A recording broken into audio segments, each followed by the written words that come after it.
You can connect your Sony ZV-1 to your phone, and there's a whole bunch of different things that you can do with it, from controlling the actual camera with the phone to even downloading images directly to your phone so you can edit them on the go. But is all of this worth it? Let's find out. My name is Vic Barry, and we've got awesome techniques, tips and thoughts on all things video on this channel. So if you find this video useful, please hit subscribe. The first step to connecting your Sony ZV-1 to your phone, in this case it's going to be an iPhone 11, is to download Sony's Imaging Edge app, which you're going to find in the Play Store or the App Store. Make sure the Sony ZV-1 is on.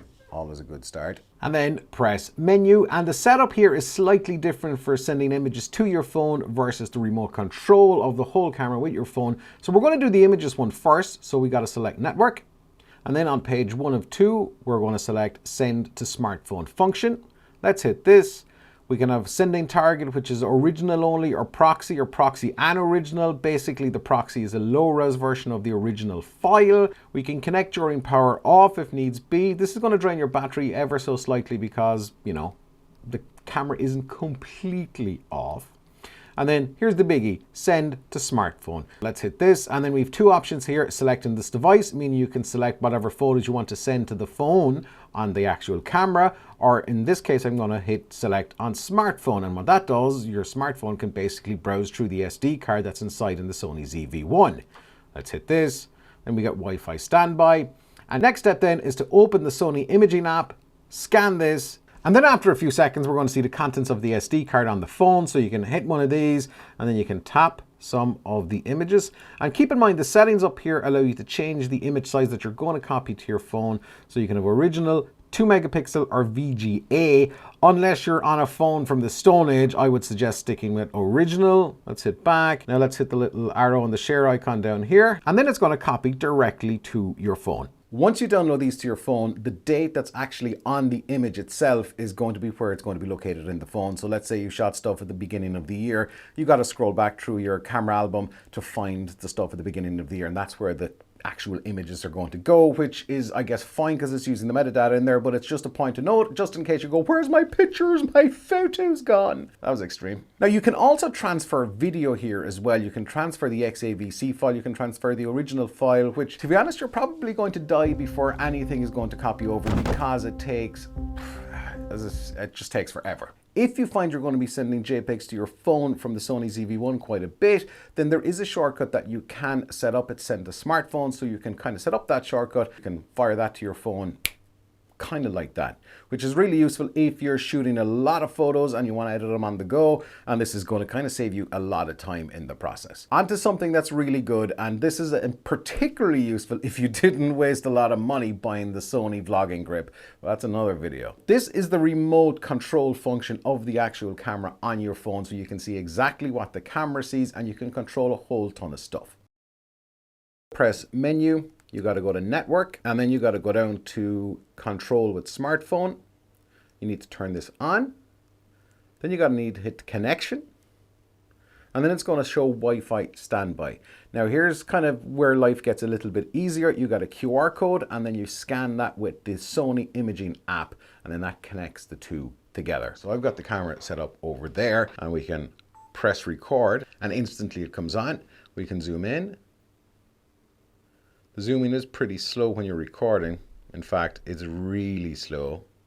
In fact, it's just like kind of unusable. So the tip would be to zoom in before you kind of do anything at all, because you are kind of tapping buttons here and it's not that responsive. So I'm going to stop the recording. I'm going to stop the recording. I'm going to stop the recording. And oh, now it stopped. Oh, and it started again. So no. Okay, so the zoom has caused a kind of a huge lag there, so keep that in mind. Do your zooming. This is just crap, really. Forget about zooming. All right, forget about zooming. And also, as I talk about zooming, if you switch into manual focus, you can also focus manually using your phone, which is great, except it doesn't really work. And then you can also change the aperture. which works, kinda. You can change the, I've lost the will to live. So here's the thing, right? The remote control app for the Sony ZV-1 works. Does it work well? No. Hang on, that's unfair. That's unfair. Let me have one more go. No. Because the phone is very close to the actual camera, it's working. No, I spoke too soon. No, it doesn't. It's just... And you could be a bit more chilled out and go, oh, it's okay, that's fine. But when you get something, a piece of software, I know it's free, and I know there's paid kind of apps that you can use to control the camera as well. And I've all kind of experienced similar things by trying them on the Sony A6600. It should just work, right? It should just absolutely work. No ifs, buts, or anything. But it doesn't work. Okay, maybe I was wrong, maybe I was wrong, maybe I was wrong. Look at the lag. I turned off the Sony A6600, so this has been recorded directly on the Sony ZV-1. I just pressed record on the phone and it started recording it fine, and I'm pretty close to the actual camera. Let me move back a bit and let me see, let me change the ISO. And it seems to be changing the ISO fine, as you can see. So I'm just going to drop this back to auto for the hell of it. And you can see that there is a bit of a lag here, to be fair.